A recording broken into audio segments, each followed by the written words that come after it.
অসভ্যালি উদ্ভণ্ডালি অভদ্ৰামী কি বুলি ক'ব আপুনি একাংশ ধনীৰ দুলালে নিশা মহানগৰীত কিদৰে পাখি মেলে চাওক এবাৰ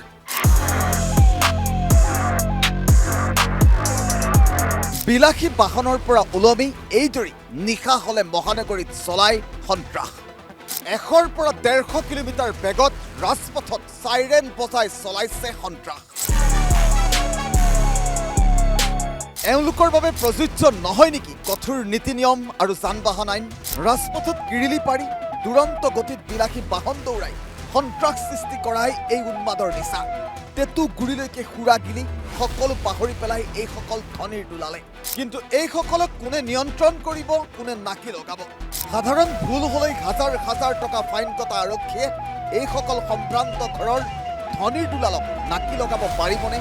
এয়া হৈছে এতিয়া কোটিটকীয়া প্ৰশ্ন কমেন্ট যোগে জনাওক আপোনাৰ মতামত